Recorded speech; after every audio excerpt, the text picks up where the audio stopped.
Bom dia, é muito bom estar de volta aqui com você nesta manhã de domingo, 10 de maio de 2020, para juntos estudarmos a nossa lição da Escola Bíblica Dominical da Primeira Igreja Batista em Teresópolis.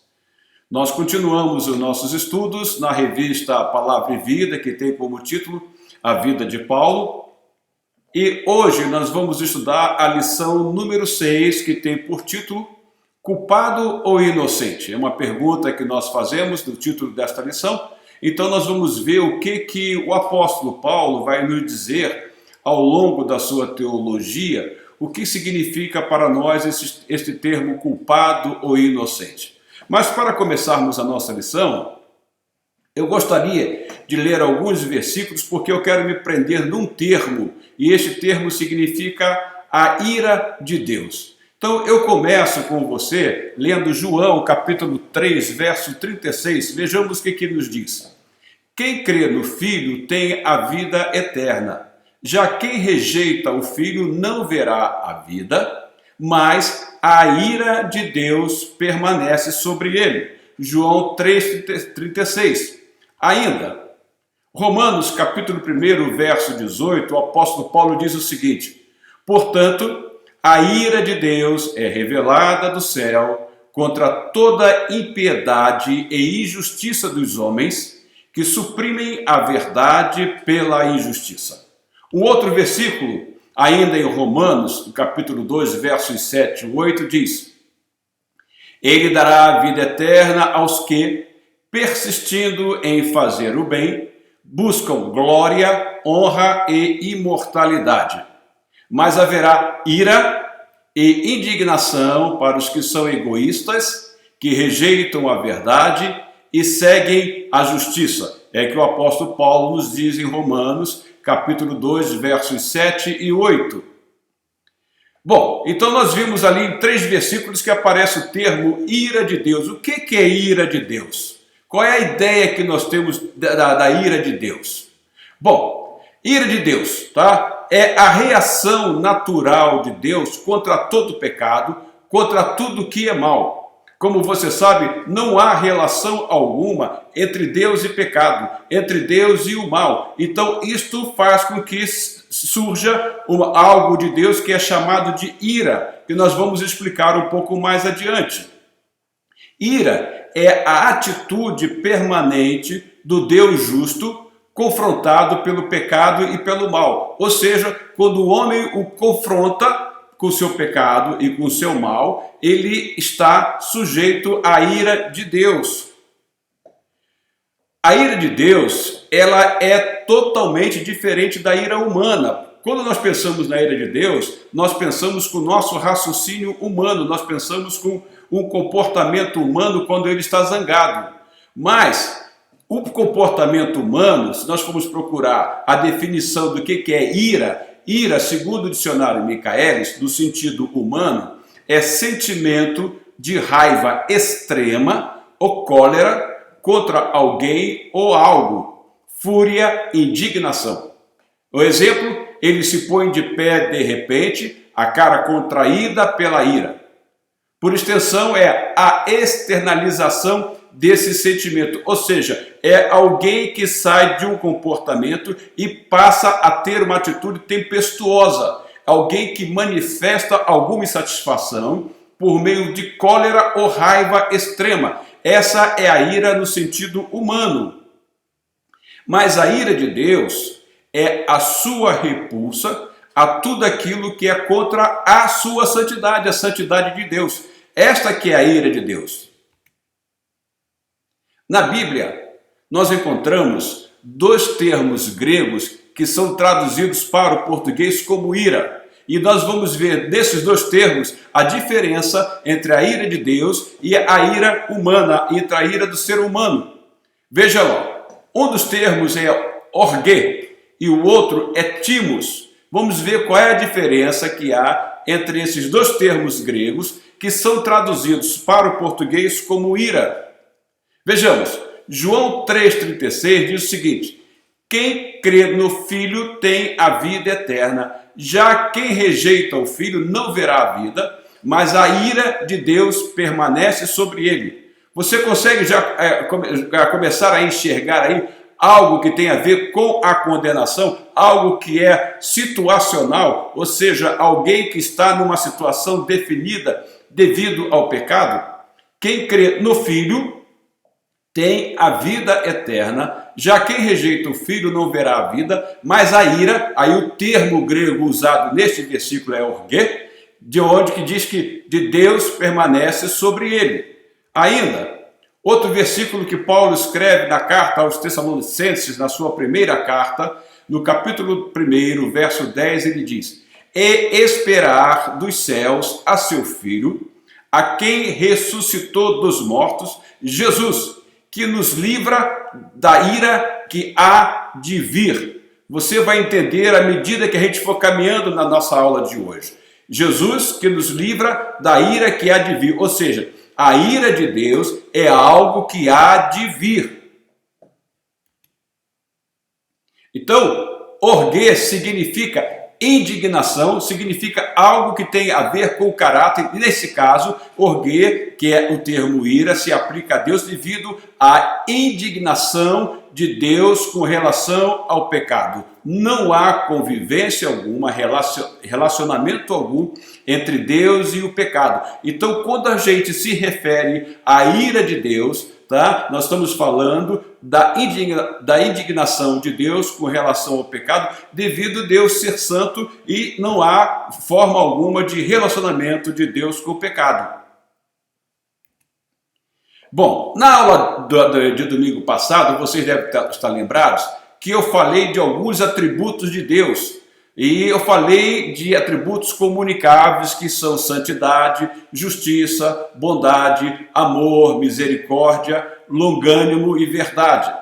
Entre estes atributos, eu quero destacar para você a santidade, porque a ira de Deus está contida neste atributo santidade. Deus não pode conviver com o pecado, em consequência, manifestada dentro deste atributo santidade, a ira de Deus. É isto que nós queremos dizer para você. Ira de Deus tem a ver com a santidade de Deus.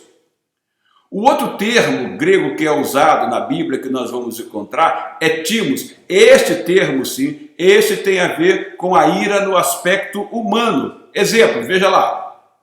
Lucas, capítulo 4, verso 28, diz-nos o seguinte: "E todos na sinagoga, ouvindo estas coisas, se encheram de ira, ficaram furiosos." Houve uma explosão de ira. Quando eles ouviram Jesus Cristo falando, eles ficaram irritados com Jesus Cristo, eles ficaram furiosos, ou seja, eles tiveram uma atitude tempestuosa. É diferente de Deus. Deus não é alguém tempestuoso que tem um acesso de ira e sai quebrando todas as coisas. É diferente. E todos na sinagoga, ouvindo estas coisas, se encheram de ira, ficaram furiosos. Ainda, Hebreus capítulo 11, verso 27, o seu autor diz lá o seguinte: "Pela fé saiu do Egito, não temendo a ira do rei, e perseverou porque via aquele que é invisível." Você deve estar lembrado que quando o povo foi liberto do cativeiro no Egito, Faraó teve os seus acessos de ira, ou seja, teve os seus rompantes, coisa que você não vai ver na ira de Deus. A ira de Deus, como disse, tem a ver com a sua santidade. A ira de Deus, portanto, não é uma perda temporária de autocontrole ou ataque emocional, como nós vimos que aconteceu com os fariseus lá na sinagoga e como nós vimos que aconteceu com o faraó lá no Egito durante a libertação do povo. A ira de Deus não é uma perda temporária de autocontrole ou ataque emocional. Deus jamais vai perder autocontrole e Deus jamais vai ter ataques emocionais. Deus não é homem. Não é homem. O homem tem os seus acessos de fúria, o homem tem os seus acessos de ira, o homem perde o controle. Mas Deus jamais vai acontecer com ele isso. A ira de Deus tem a ver com a sua determinação justa de punir o pecado. Você vai entender agora aqui, olha, veja só. "Pois o salário do pecado é a morte, mas o dom gratuito de Deus é a vida eterna em Cristo Jesus, nosso Senhor." pois o salário do pecado é a morte. Ou seja, a ira de Deus está manifestada aí. O homem que não tem o encontro com Cristo, ele está condenado à morte eterna. Esta é a manifestação da ira de Deus. Não é uma explosão de raiva da parte de Deus. Ou seja, o homem, porque pecou, ficou afastado de Deus e esse afastamento de Deus provocou sobre ele a ira de Deus. Ou seja, a ira de Deus é uma sentença que foi declarada ao homem por estar no pecado. Pois o salário do pecado é a morte, mas o dom gratuito de Deus é a vida eterna em Cristo Jesus, nosso Senhor. Ainda em Romanos, no capítulo 2, verso 5, Paulo continua dizendo: contudo, por causa da sua teimosia e do seu coração obstinado, você está acumulando ira contra si mesmo para o dia da ira de Deus, quando se revelará o seu justo julgamento. Veja, o dia da ira de Deus está manifestado no dia do justo julgamento, quando todos que já estão condenados serão declarados condenados. Esta é a manifestação da ira de Deus, totalmente diferente da ira que nós temos. Todos nós, de vez em quando, passamos por alguns acessos de ira. Quem nunca passou por isso? Mas a de Deus é totalmente diferente. A ira de Deus tem a ver com algo posicional. O homem está afastado de Deus, o homem está condenado. Esta é a manifestação da ira de Deus. Ela se revela na condenação do homem à morte eterna. Como então aplacar a ira de Deus, já que todos estão condenados, já que todos pecaram e ficaram carentes da glória de Deus, caíram da glória de Deus ou ficaram destituídos da glória de Deus? Depende da versão que você tem para ler, né? Veja lá Romanos capítulo 3, versos 25 e 26, Paulo vai nos dizer como aplacar a ira de Deus. E é o próprio Deus que vai fazer isso. Deus o ofereceu como sacrifício para propiciação mediante a fé, pelo seu sangue, demonstrando a sua justiça. Em sua tolerância, havia deixado impunes os pecados anteriormente cometidos, mas no presente demonstrou a sua justiça, a fim de ser justo e justificador daquele que tem fé em Jesus. Você começa a ver como é em Jesus que a ira de Deus vai ser aplacada, porque o sacrifício de Jesus foi a propiciação para aplacar a ira de Deus, para tirar o homem, para libertar o homem da condenação eterna, da morte eterna. Sim, foi por meio da propiciação de Cristo que a ira de Deus foi removida, pois ele mesmo proveu o substituto. Ou seja, nós é que deveríamos ter morrido, mas Cristo morreu por nós, nos livrando da ira de Deus, ou seja, nos livrando da condenação eterna. Então, Jesus, em nosso lugar, já que ele foi o substituto, absorveu toda a ira de Deus em nosso lugar. Como se pode constatar, a ira de Deus não foi retirada, não, ela foi executada em Jesus. Você entende aí como nós fomos substituídos? Ela não foi retirada, mas ela foi executada em Jesus. 1 de João, no capítulo 4, verso 10, nos diz: nisto consiste o amor, não em que nós tenhamos amado a Deus, mas em que Ele nos amou e enviou seu Filho como propiciação pelos nossos pecados. Cristo, então, é que vai levar sobre si a ira de Deus. Efésios capítulo 2, verso 3 a 5, o apóstolo Paulo diz: anteriormente, todos nós também vivíamos entre eles, satisfazendo as vontades da carne, seguindo os seus desejos e pensamentos. Como os outros, éramos por natureza merecedores da ira. Todavia, Deus, que é rico em misericórdia, pelo grande amor com que nos amou, deu-nos vida juntamente com Cristo, quando ainda estávamos mortos em transgressões, pela graça vocês são salvos.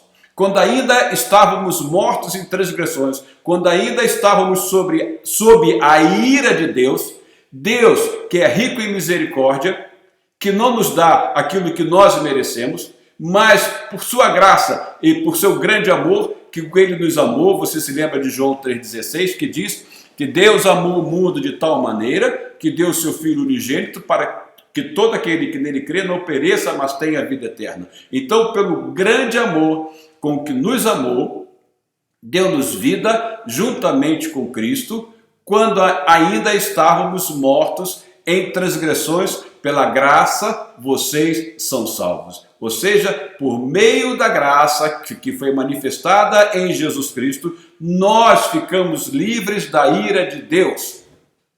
Um substituto morreu então em nosso lugar, e nós já vimos que este substituto foi o Senhor Jesus. Lá em Isaías, capítulo 53, verso 6, ou seja, Isaías, alguns costumam chamá-lo do evangelista do Velho Testamento, por volta de 600 anos antes de Cristo, ele diz lá: todos nós, tal qual ovelhas, nos desviamos, cada um de nós se voltou para o seu próprio caminho, e o Senhor fez cair sobre ele a iniquidade de todos nós. O Senhor fez cair sobre ele a sua ira, a ira que estava sobre todos nós. Então, e o Senhor fez cair sobre ele a iniquidade de todos nós. Percebe como Deus, sendo justo, pode justificar pecadores, livrando-os da sua ira? Como que ele fez isso? Por meio do Senhor Jesus Cristo. Paulo, escrevendo aos Coríntios, na sua segunda carta, no capítulo 5, verso 19, ele diz: ou seja, que Deus em Cristo estava reconciliando consigo o mundo, não lançando em conta os pecados dos homens, e nos confiou a mensagem da reconciliação. Deus que é amor, Deus que é misericórdia, como nós acabamos de ler há pouco, ele então nos reconciliou em Cristo, por meio da cruz. E com essa reconciliação de Deus, você se lembra da lição de domingo passado? Jesus, a mão amiga de Deus, ele, por meio de Cristo, Deus nos livrou da sua ira. Então, somente por meio da vida e da morte do Senhor Jesus Cristo, nós podemos ser justos, porque nele nós fomos justificados, e justificado é aquele que está liberto da ira de Deus. E como ser liberto da ira de Deus? Como ser justo diante de Deus? Como não ser mais condenado por Deus? Porque nós não somos mais condenados, porque Cristo pagou o preço pelos nossos pecados. 2 Coríntios, capítulo 5, verso 21, digo: Deus tornou pecado por nós aquele que não tinha pecado, para que nele nos tornássemos justiça de Deus. Ou seja, nós fomos justificados em Cristo. Então, a nossa justificação foi alcançada mediante o sangue de Jesus, ou seja, a ira de Deus foi aplacada mediante o sangue de Jesus derramado na cruz. João, na sua primeira carta, diz lá no capítulo 1, verso 7, se porém andamos na luz como ele está na luz, temos comunhão uns com os outros, e o sangue de Jesus, seu Filho, nos purifica de todo pecado. Nós que vivíamos manchados pelo pecado, na imundícia do pecado, nós fomos lavados pelo sangue de Jesus, nós nos tornamos mais alvos do que a neve, e agora nós não estamos mais sob a ira de Deus, porque nós fomos justificados em Cristo. Justificação, portanto, é o ato pelo qual Jesus Cristo, mediante seu sacrifício na cruz, declara que somos inocentes. Você se lembra do título da lição de hoje? Culpado ou inocente? Qual é a sua situação? Qual é a nossa situação? Nós que estamos em Cristo, nós fomos declarados, mediante o seu sacrifício na cruz, como inocentes. Nós não estamos mais sob a condenação eterna, nós não estamos mais sob a ira de Deus, porque nós fomos justificados. Portanto, agora já não há condenação, veja a condenação, não estamos mais sob a ira de Deus, para os que estão em Cristo Jesus. Quem fará alguma acusação contra os escolhidos de Deus? É Deus quem os justifica. Quem os condenará? Foi Cristo Jesus que morreu, e mais, que ressuscitou e está à direita de Deus e também intercede por nós. Não há mais condenação, ninguém mais pode nos condenar, ninguém mais pode nos acusar. O inimigo não tem mais poder algum sobre nossas vidas, ele não pode lançar sobre nós nenhuma acusação mais, porque nós fomos libertos da ira de Deus, nós fomos justificados em Jesus Cristo, nosso Senhor e Salvador. Como se pode ver, justificar significa que em Cristo estamos livres da condenação, não somos mais culpados. Se nos fizer a pergunta culpado ou inocente, nós vamos responder inocentes, porque Cristo morreu por nós.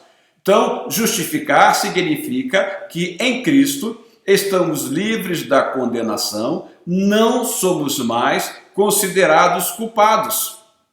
Gálatas capítulo 3, verso 13, o apóstolo Paulo vai dizer: Cristo nos redimiu da maldição da lei, quando se tornou maldição em nosso lugar, pois está escrito: maldito todo aquele que for pendurado no madeiro. Cristo se fez maldição por nós, para que nós pudéssemos ficar livres da condenação eterna, da ira de Deus.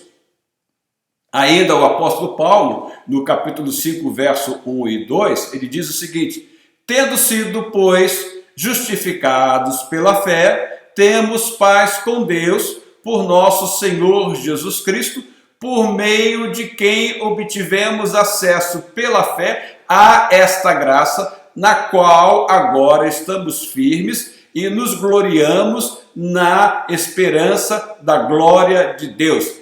Tendo sido, pois, justificados pela fé. É pela fé que nós somos justificados. E uma vez justificados, nós passamos a ter a paz de Deus, nós não vivemos mais uma vida de temor diante de Deus, com medo da condenação eterna, porque em Cristo nós já temos vida e vida eterna. Então, justificação, o que então justificação vai nos dizer? Que justificação é um ato de Deus pelo qual ele declara o pecador como sendo justo, com base na justiça de Cristo. Ou seja, ele nos declara inocentes diante de Deus. Ainda, é livre da condenação e restaurado ao favor divino. Se lembra o que Paulo diz lá em Romanos? Todos pecaram e destituídos ficaram da glória de Deus, ou carentes da glória de Deus. Então, por meio da justificação, nós fomos restaurados à glória de Deus, nós fomos restaurados ao favor divino. Ainda, é um ato do próprio juiz, e este juiz que nós estamos falando é o Senhor Deus, este que não pode conviver com o pecado. Veja o que nós temos em Gênesis, capítulo 18, versos 25 e 26. Longe de ti fazer tal coisa, matar o justo com o ímpio, tratando o justo e o ímpio da mesma maneira. Longe de ti. Não agirá com justiça o juiz de toda a terra? É esse juiz de toda a terra que, mediante um ato realizado em Cristo na cruz, porque como diz Paulo, que Deus estava em Cristo reconciliando o mundo na cruz, é que nós fomos justificados. Então, justificação também é um termo da linguagem forense. Tá? É o contrário de justificação que nós temos, é condenação. São decretos de um juiz, como nós já falamos, né? E justificação, portanto, é um ato declaratório de Deus em Cristo, que nós não estamos mais sujeitos à ira de Deus. E outra coisa interessante, a justificação ela é instantânea. Ela acontece no momento que a pessoa tem um encontro com Cristo.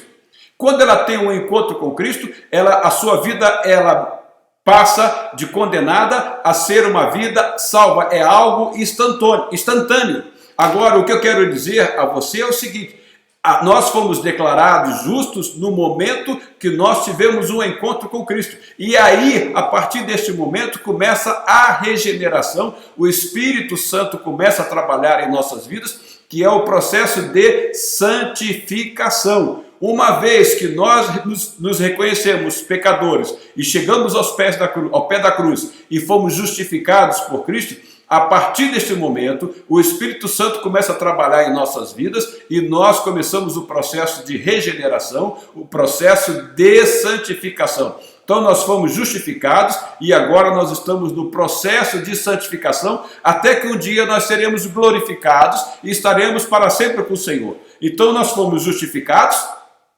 é algo passado, nós estamos em algo presente que é santificação, que é regeneração, e nós temos a certeza de algo futuro que será glorificação, porque a não glorificação é condenação à vida eterna. Mas como nós fomos justificados, nós temos a certeza de que no futuro nós seremos glorificados e estaremos para sempre com o Senhor. No Velho Testamento, eu já citei o profeta Isaías, vou citar de novo, ele dizia que o Messias justificaria a muitos. Foi para isso que Cristo veio ao mundo, para salvar a humanidade. Todo aquele que for ao encontro de Cristo será justificado, passará por regeneração e será glorificado. Então Isaías diz o seguinte lá no seu capítulo 53, verso 11. Depois do sofrimento de sua alma, ele verá a luz e ficará satisfeito. Pelo seu conhecimento, meu servo justo justificará a muitos e ele levará a iniquidade deles. Foi isso que Jesus fez. Jesus, em levar a nossa iniquidade, fez com que nós não tivéssemos mais culpa alguma. Nós passamos de culpados a inocentes e agora nós escapamos da ira de Deus, porque nós fomos justificados em Cristo. E foi isso que Isaías disse, que ele justificaria a muitos e levaria a iniquidade deles. Então Jesus mencionou a justificação quando disse que o pecador publicano desceu justificado. Lá em Lucas, no capítulo 18, você deve se lembrar, quando Jesus conta aquela parábola do fariseu e do publicano, que o fariseu chegou diante de Deus na sua oração todo exaltado, se considerando alguém melhor, se considerando alguém especial, enquanto que o publicano chegou diante do Senhor orando e pedindo: Senhor, tem misericórdia de mim, pobre pecador. É por isso que Jesus diz que os humildes, eles herdarão o reino dos céus. Humilde é aquele que reconhece que não há nada que ele possa fazer para a sua salvação. Não há recurso algum da parte dele para que ele possa aplacar a ira de Deus. Então é por isso que Jesus diz que o publicano, aquele foi exaltado, porque ele se humilhou diante de Deus, porque ele reconhecia que ele não tinha condição alguma de chegar diante de Deus, e ele pedia misericórdia a Deus, se confessando pecador. Aí Jesus diz lá em Lucas capítulo 18, verso 14, eu lhes digo que esse homem, e não o outro, não o fariseu, foi para casa justificado diante de Deus. Pois quem se exalta será humilhado, e quem se humilha será exaltado. Quem se humilha, quem reconhece que é pecador e que não há nada que possa fazer, esse será exaltado. Por isso que o Senhor Jesus disse que aquele desceu justificado, o publicano desceu justificado. Então, justificação foi ato de Deus em Cristo. E nós vemos isso quando o apóstolo Paulo, na sua pregação lá em Atos, no capítulo 2, apóstolo Paulo não, digo, apóstolo Pedro, na sua pregação lá em Atos, no capítulo 2, versos 23 e 24, ele diz, este homem lhes foi entregue por propósito determinado e pré-conhecimento de Deus. Você se lembra que Cristo foi crucificado, foi sacrificado antes da fundação do mundo? Então eu vou reiniciar a leitura desse trecho. Este homem lhes foi entregue por propósito determinado e pré-conhecimento de Deus. E vocês, com a ajuda de homens perversos, o mataram pregando na cruz. Mas Deus o ressuscitou dos mortos, rompendo os laços da morte, porque era impossível que a morte o retivesse. Deus, rompendo os laços da morte, fez com que Cristo ressuscitasse e fosse para a glória, e hoje é o nosso intercessor, e por meio da morte de Cristo, também os laços da morte que nos prendiam foram rompidos, porque todos pecaram e ficaram destituídos da glória de Deus, e o salário do pecado é a morte. E em Cristo, mediante a justificação, nós também ficamos livres dos laços da morte, porque fomos justificados. Ainda em Atos, capítulo 4, versos 27 e 28, de fato, Herodes e Pôncio Pilatos reuniram-se com os gentios e com os povos de Israel nesta cidade para conspirar contra o teu santo servo Jesus, a quem ungiste. Fizeram o que o teu poder e a tua vontade haviam decidido de antemão que acontecesse. Aplacar a ira de Deus foi provisão do próprio Deus, e isso foi tomado essa decisão foi tomada lá na eternidade. Foi propósito determinado e de pré-conhecimento de Deus. Cristo foi sacrificado por nós antes da fundação do mundo. O sentido judicial da justificação ocorre então no tribunal divino e não na alma do homem. É algo que é feito por Deus no tribunal divino. Significa que o pecador, uma vez perdoado, é aceito como justo diante de Deus, fica absolvido da condenação eterna. Ele é declarado inocente, ele não é mais culpado. João capítulo 5, verso 24, Jesus diz: eu lhes asseguro, quem ouve a minha palavra e crê naquele que me enviou, tem a vida eterna e não será condenado, mas já passou da morte para a vida.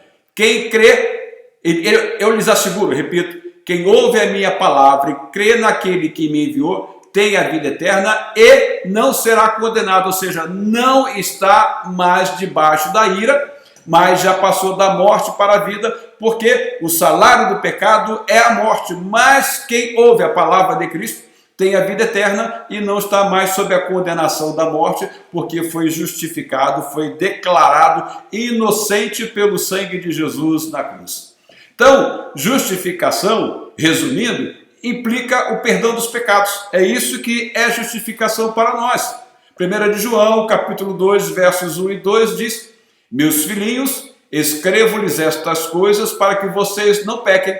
Se, porém, alguém pecar, temos um intercessor junto ao Pai, Jesus Cristo, o justo. Ele é a propiciação pelos nossos pecados, e não somente pelos nossos, mas também pelos pecados de todo mundo. Todo aquele que vier a Cristo terá a remissão dos seus pecados, será justificado por Cristo, porque ele morreu por todo mundo. Salmos 32, verso 3 a 5, o salmista diz: enquanto escondi os meus pecados, o meu corpo definhava de tanto gemer. Pois de dia e de noite a tua mão pesava sobre mim, minha força foi se esgotando como em tempo de seca. Então eu reconheci diante de ti o meu pecado e não encobri as minhas culpas. Eu disse: confessarei as minhas transgressões ao Senhor, e tu perdoaste a culpa do meu pecado. Foi isso que nós fizemos um dia quando nós chegamos ao pé da cruz, quando nós nos reconhecemos como pecadores, como culpados, aí fomos ao pé da cruz e lá nós fomos justificados e declarados inocentes. A base da justificação está lá em 2 Coríntios, que eu li parte dela, que 2 Coríntios, capítulo 5, verso 19 a 21. Ou seja, que Deus em Cristo estava reconciliando consigo o mundo, não lançando em conta os pecados dos homens, e nos confiou a mensagem da reconciliação. Deus tornou pecado por nós aquele que não tinha pecado, para que nele nos tornássemos justiça de Deus. A 2 Coríntios, ainda capítulo 5, verso 14 e 15 diz: pois o amor de Cristo nos constrange, porque estamos convencidos de que um morreu por todos, logo todos morreram. E ele morreu por todos, para que aqueles que vivem já não vivam mais para si mesmos, mas para aquele que por eles morreu e ressuscitou. Uma vez justificados, nós somos do Senhor, nós fomos comprados por sangue, nós nos tornamos filhos de Deus, e agora nós não devemos mais viver para nós mesmos, mas sim para aquele que por nós morreu e nos ressuscitou. É isso que o apóstolo Paulo diz. E ele morreu por todos, para que aqueles que vivem já não vivam mais para si mesmos, mas para aquele que por eles morreu e ressuscitou. Nós não vivemos mais sob o domínio do pecado, nós fomos justificados, e como nós queremos viver sempre na presença do Senhor, nós estamos no processo de santificação, ou seja, nós estamos vivendo para aquele que morreu por nós, porque nós temos a certeza de que um dia nós seremos glorificados com o Senhor.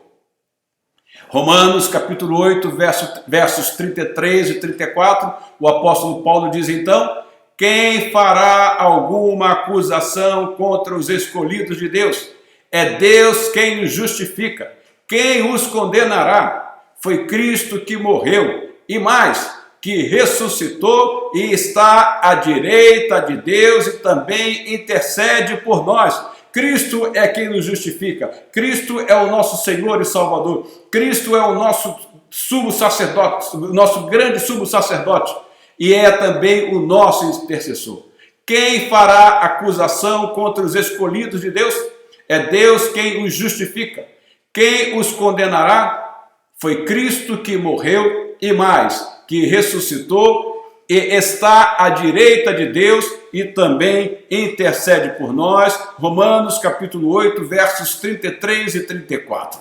Veja então qual foi a base da justificação. A base da justificação foi o amor de Deus, manifestada na graça de Deus, que é a provisão para a nossa justificação. E quais foram as condições para a nossa justificação? O apóstolo Paulo diz que nós somos salvos pela graça mediante a fé. E isso foi fruto do arrependimento, ou seja, fé e arrependimento caminharam juntos e nós tivemos um encontro com o Senhor Jesus, confessamos os nossos pecados e no momento da nossa confissão, no momento que nós nos reconhecemos pecadores, nós fomos então justificados.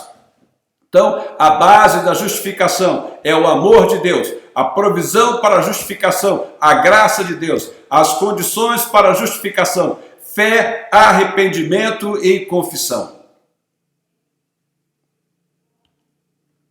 Ainda, justificação mais perdão. Justificação é o ato de Deus declarar o pecador perdoado, livre da condenação e restaurado ao favor divino, ou seja, livre da ira de Deus, da condenação eterna.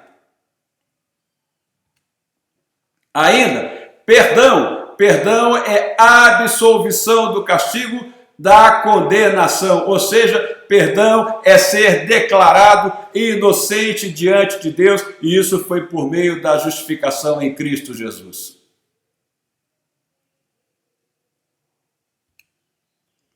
Justificação, então, é declaração que não existe nenhuma base para a aplicação do castigo, porque o castigo foi infligido ao nosso Senhor Jesus Cristo. O pecador tem o direito de desfrutar novamente o favor e a comunhão de Deus. Prosseguindo, nós temos então justificação. O pecador foi julgado em Cristo, está perdoado, é aceito como justo diante de Deus, absolvido da condenação eterna. Justificação implica perdão dos pecados, não há mais condenação. É o que Paulo diz em Romanos 8:1. Portanto, agora já não há condenação para os que estão em Cristo Jesus, porque por meio de Cristo Jesus, a lei do Espírito de vida me libertou da lei, do pecado e da morte.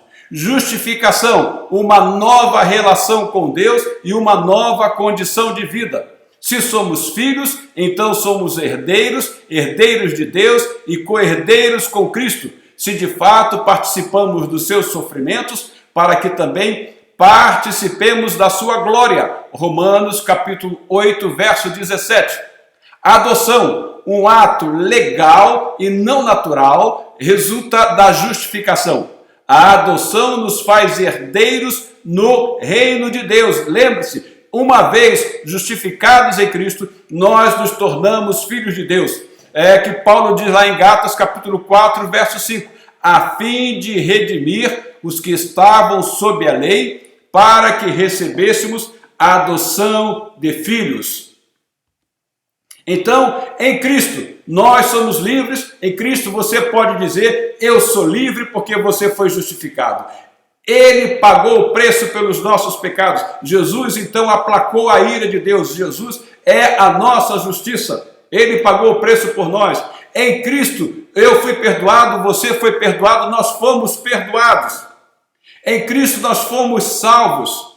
Em Cristo, nós fomos adotados, nós nos tornamos filhos de Deus. E em Cristo, nós nos tornamos herdeiros de Deus. Ou seja, você é herdeiro, eu sou herdeiro, nós somos herdeiros de Deus. Tudo isso por meio de Cristo, por meio da justificação. E tudo isso só foi possível mediante o quê? Mediante a cruz de Cristo. Foi lá, assim, junto à cruz, que nós fomos justificados. A cruz foi lá onde Cristo pagou o preço. Foi lá na cruz em que Deus estava em Cristo reconciliando consigo o mundo. Meu irmão, nós temos que agradecer muito ao Senhor por tão grande salvação. Nós estávamos sob a ira de Deus, mas mediante a graça, mediante a fé, nós fomos ao pé da cruz. Lá nós confessamos os nossos pecados e lá nós fomos justificados. E agora nós estamos vivendo uma vida de santificação, uma vida que agrade ao Senhor. É por isso que o apóstolo Paulo recomenda que nós devemos nos encher do Espírito.